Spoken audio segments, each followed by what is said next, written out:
The readings today, seventh Sunday in Ordinary Time, like last Sundays, continue to disturb us.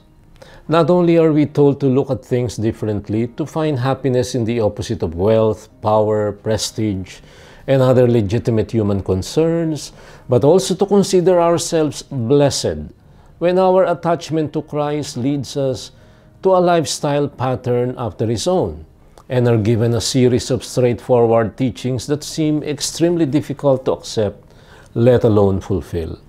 Let's face it. To equate genuine happiness with poverty, hunger, sorrow, and with being persecuted for His sake, like we were reminded last week, simply flies in the face of logic and our contemporary sense of values.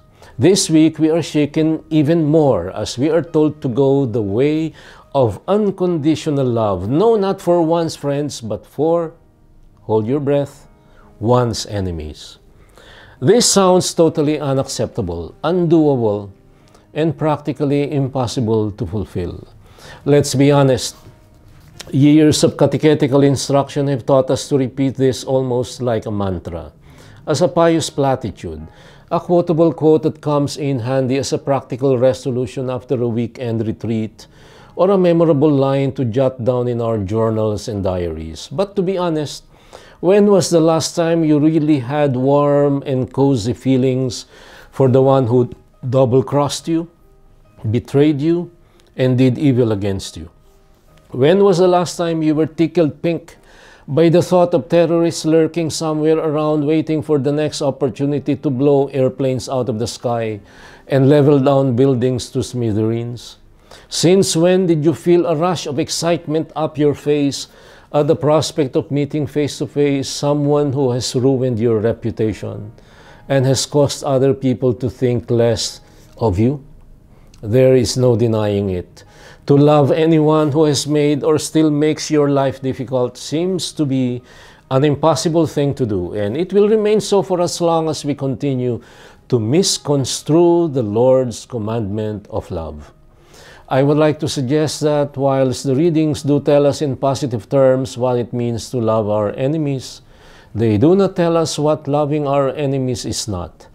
I would like to suggest further that our inability to do the former is due to our inability to understand the latter.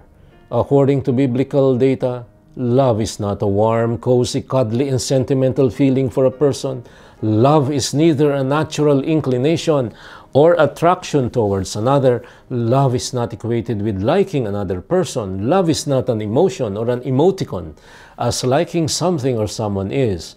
Liking is something one cannot control. We either like something or we don't. One does not decide one day to like someone he never liked before. If love were such an emotion, then indeed it would be impossible to love our enemies. For no person can ever naturally like someone who makes him or her suffer. Let us look at the scriptural data presented in today's liturgy. There are at least three important truths that we can cull from them.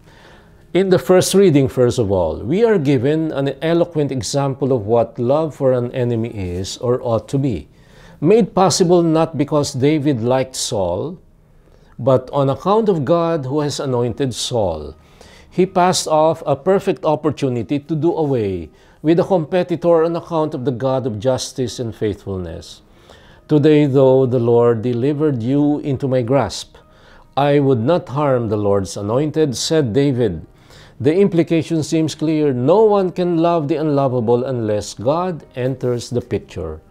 One can only love one's enemies on account of God. Secondly, in the New Testament reading, St. Paul draws a parallelism between Adam and Christ, the earthly one and the heavenly one, respectively.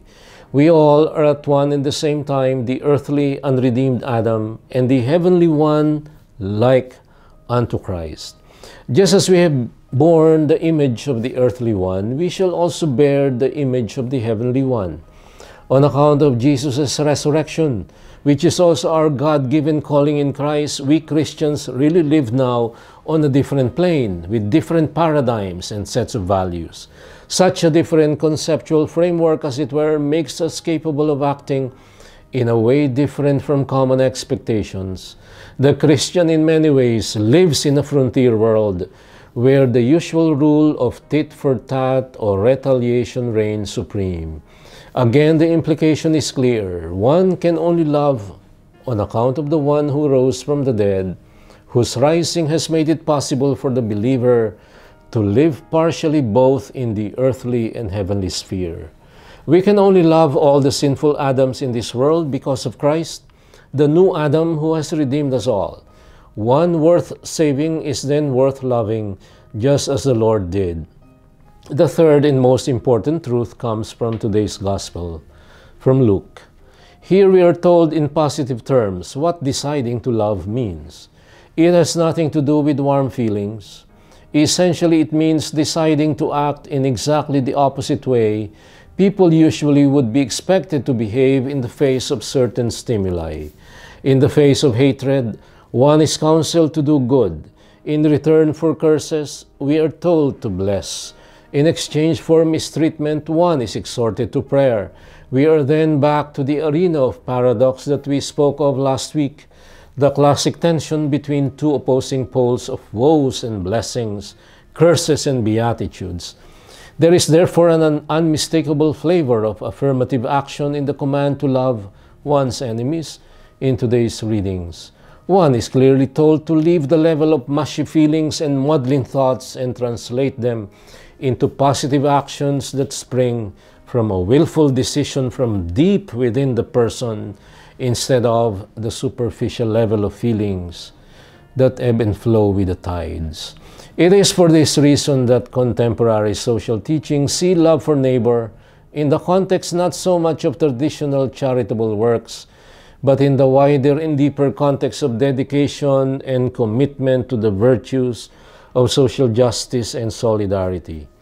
Merely engaging in occasional charitable acts appeases one's conscience, but does not satisfy the commandment of love for neighbor. A purely privatistic focus on doing a good turn on occasion makes one feel good but does not fulfill the expectation of the Lord for one to do good.